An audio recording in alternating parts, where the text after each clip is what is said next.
Week 10, Nuke the Picks. It's Holden at Zargo. Let's get you ready. We got Thursday night football to discuss with the Broncos and the Raiders. And I know Zargo likes something from the Chargers and the Steelers as well. Zargs, how are we doing this year, pal? You know, we're doing solid, man. Had a couple down weeks, but rebound nicely last week, laddering the Dolphins. Didn't hit Lamar's rushing, but you and we nailed Justin Herbert's rushing. That might have been your prop, but I co-signed it. So group project. I'm taking credit. Yeah, I cannot wait until that line is set again because, it can't be 13 and a half again. It just can't. If they line it at 13 and a half, that's just auto betting. Even at 15 and a half, this dude's just running, and they have designed runs for him. He picked up, I believe, a 30-yarder last week is how he broke it early in the game. So, Justin Herbert, I know you want to go to the Steelers and the Chargers. Screw it. Let's just go to the Steelers and the Chargers, and then we'll get into Thursday night football. So I wonder why you're looking at this game. Now, Aaron Rodgers and the Steelers, it's kind of been hit and miss with them. The Chargers, on the other hand, another offensive line injury, and this is why I'm 100% going back to Justin Herbert rushing, especially if they set it somewhere around 17 and a half. Even if they jack that up 4 yards, I still don't think that's enough. Now, you can always worry about kneel downs at the end, but this is the Sunday night game. The line, I'm seeing 2.5, 3 points around the industry. Can't wait till they drop the props for Herbert. No doubt about it. What do you like about the Chargers? And if you're betting offshore, you can get a 2.5 at some of those books. You can get a 2.5 at ESPN Bet as well. I don't know how many people can actually bet there because they might get limited. But outside of that, I'm seeing a lot of threes. So again, there's a couple of books hanging 2.5s as we record this. Actually, Bet Rivers. A lot of you have Bet Rivers, and that just moved to 3 as well. Okay, what do you like about the Chargers and the Steelers, Zarks? Yeah, man. So that's what's great. The line actually opened at 3.5, and as we kind of see, it's trending down towards 2.5. And I don't really know why. Steelers, though, on Sunday, that was another pick, gave out here, money line. This Steelers team is just so predictable. Like, you can just look at the situation, and for the most part, you know exactly how the game's going to go. I thought they'd win against Green Bay, took that bad loss, and we were just able to double down on that Indy game because, Tomlin, dog at home. Now they got to head to the West Coast. Tomlin's 3-7 in his last 10 on the West Coast. Like, they got to travel. I think this Chargers team is really good, and just how hot and cold the Steelers are, I don't see any type of consistency coming from them. Chargers, I don't want to say it looks like they're finally putting it together since they only beat the Titans and the Vikings, but they're a good team. The Steelers are not. That Steelers defense is one of the worst we've seen in a very long time. And so with the Chargers at home, only got to lay 2.5. I just think it's a real easy bet, as I think the Chargers, especially being at home, will have their way with Steelers defense. Yeah, I want to go back to the Herbert thing real quick because now Joe Alt's out, and that offensive line is absolutely just mauled. So the Steelers are getting pressure on Justin Herbert this week? Maybe a little, yeah. Like you said, it's not the Steelers team of past, but just due to the condition of the offensive line in LA, absolutely. They haven't faced many running quarterbacks. Daniel Jones, Love, whoever the hell was with the Bengals at the time they played him, Flacco. That was Flacco's first game. Then you've got the Browns with Dylan Gabriel. Again, not a lot of running. Vikings, Carson Wentz, 2 for 12. Okay, he could run. Drake May, 7 for 45. And then Fields, 12 for 48. Now, this is very rudimentary. We're looking at box scores here at this point, okay? You just want to find out if nobody is running against the Steelers, if even the running quarterbacks aren't. There's the projections that I use between 28 and 30 yards. So if this thing's even hung at 19 and a half, 20 and a half, I'm going to go in on it. Now, you don't normally see a 7-yard bump in a quarterback rushing prop, but that line last week, as we talked about, that was just stupid.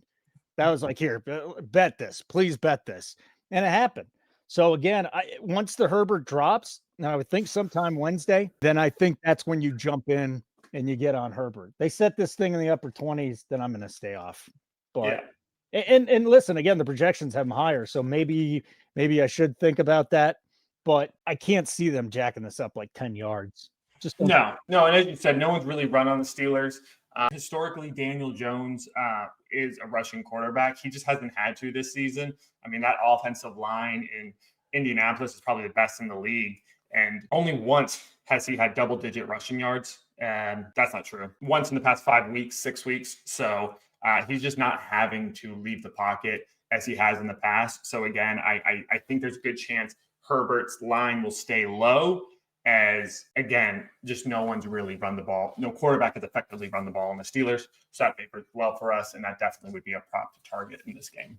Okay, let's move on to Thursday Night Football. And I got one play for you. Would have had 2 plays for you, but I was waiting on the Bowers number to drop on Monday night, and they dropped it at 59.5. And I said to myself, this is just stupid. This thing's going to close in the upper 60s. And then Jacoby Myers gets traded. So it goes immediately from like 62.5 to 66.5. You'll find 68.5s out there. So that number is gone. So given that number is gone, Geno Smith is my favorite I talk about him every week. Interception, prop, anchor. He has thrown a pick in 6 of 8 games. And while the Broncos only have 4 interceptions, they still have Riley Moss back there. And if you don't know who Riley Moss is, it's not that he's just the best white cornerback out there. The dude is excellent. Like the completion percentage, lowest completion percentage in the league. So the best player in the secondary, Pat Surtain, is out. Moss has stepped in. He's done a good job. But I see them getting pressure on Geno once again, and I do see him making another mistake, just like he did last week. Okay, and we're going to throw Geno in there, but the interception props minus 175, so we can't do that. Throw that in with Brock Bowers to get 50. Let's play it. If you want to get all sexy and hot, go with 60 yards. Fine, you can really jack that number up. Last time when I did bet it, it was, and the Bowers number started going up, it was plus 112, then up to plus 114. I guess I can do the math now that we're talking. So while you're making the bet, but the official bet is going to be Geno interception, Bowers 50 plus. That's going to be the bet. Geno interception, Bowers 50 plus at plus money. And once again, I'm going to look into this and we'll see what the number is as we record on Wednesday. Zargs? Yeah, man. So this is a weird one. Just one of those games, divisional in Mile High. They just have a propensity to be a strange outcome, especially on a Thursday night. But I can't really find any evidence outside of Las Vegas's last game that I think they're the worst team in the NFL. Like when you drag in all comparisons, because like the Saints about as bad, but they don't have a team. Like that team has nothing. Like Vegas has some good pieces. And they still, if they're not at home, they don't score. They simply don't. Denver, they dominate at home. They've been solid all season, but especially at home. So just given that, I can't bring myself to bet the over as I'm worried about the Raiders being able to score points. I don't really want to lay 9.5 on a divisional game. So you kind of got to get creative with this one. And the more I look at it, the more I like Ashton Jeanty's under 55.5 yards. Anytime he's hit that number, he's gotten a tremendous amount of carries. This guy does not have good yards per carry. You can't blame him given that offensive line is probably the worst in the league. And the only time he's had good numbers were against poor rushing defense. Denver, I believe, top 10 rushing defense.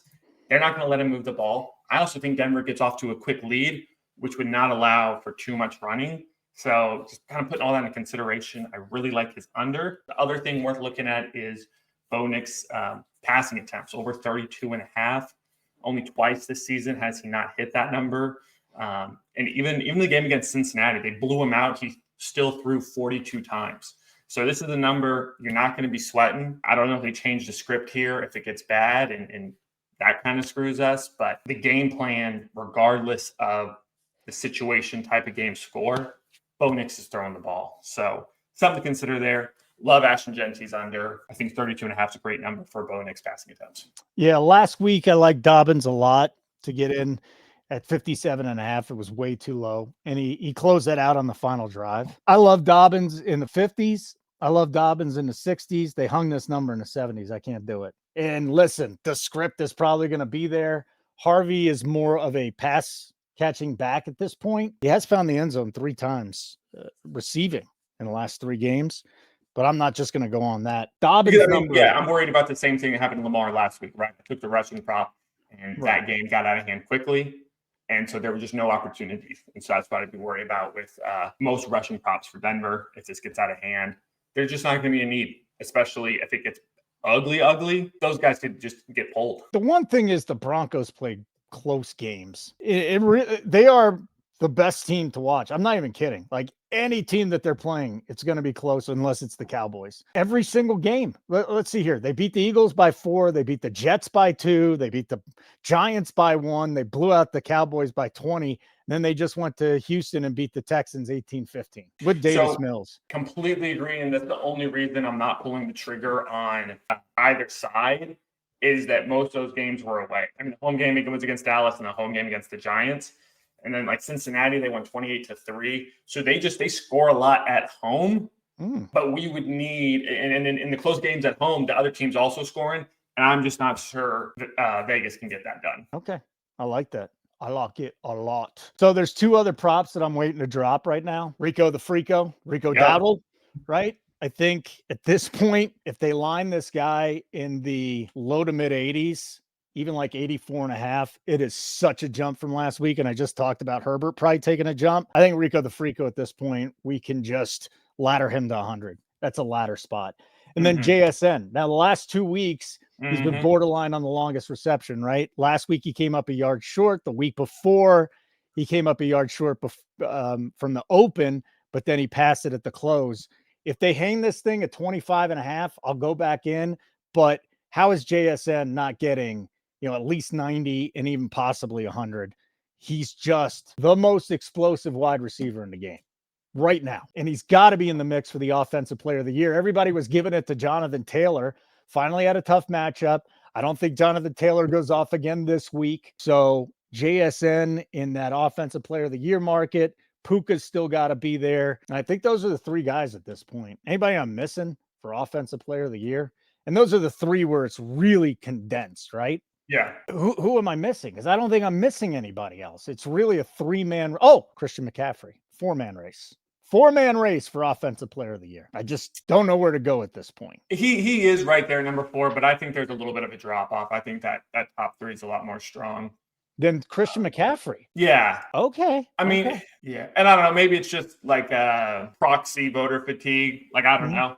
I think they're just used to seeing him being so much better. So the fact that the pack has kind of caught up, I feel like, I wouldn't, especially if we're talking in terms of betting, I wouldn't waste my time there. All right. I'm not wasting my time. I'm waiting for the Rico the Freako props to drop with Carolina and the Saints. And then again, Smith and Jigba. Where are they going to line this guy this week? I at this point, it's almost like Puka last year. They're lining the guy at 100. And this thing should be laddered at a minimum to 100 against Arizona. Minimum. Yeah. No, I love the Rico prop. Carolina's one team. I can't, again, just being such a heavy favorite at home. I'm not sure if I can lay 5.5. But I love this Carolina team. Dude, I've been on them since the beginning of the season. I mean, that win in Green Bay was massive. I took the points, but I did not think they'd win outright. You going back to them this week? Are you going back to the Panthers this week? I probably will. Right now, like I said, I can't lay 5.5 in a divisional game. But based on how Carolina's been playing, based on how New Orleans has been playing, 5.5 feels like way too low of a number. I'm just getting hung up on the divisional aspect. You a little disappointed the Dolphins didn't deal Waddle? No. I think Waddle and Mostert were the only ones that should have been deemed untradeable. Not Mostert, Achane. Yes. Achane. That's okay. Mostert's already in Vegas. Yeah, you're going to see Mostert maybe this week. Maybe not, though. You might not see him this week. Who knows? Might see him tonight. But yeah, okay. It's good stuff. So, again, my best bet here, I found it at plus 104 at DraftKings. You could shop around, see if you can get a better number. Geno interception, Bowers to get 50 plus 104. It came in at 114, 112. That's fine. As long as it's plus money, I think you can hit it.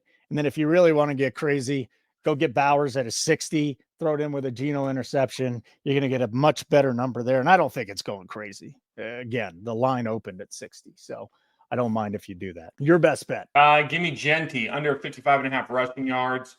All the books right now have 55.5. Looks like MGM, those only one offering -1. All right. I'm going to play a sound bite here, a little clip on the way out, because we're going to nuke these bets. Thanks, Zargs. Wasn't great, was it? Let's play a nuclear alarm. That's what I need.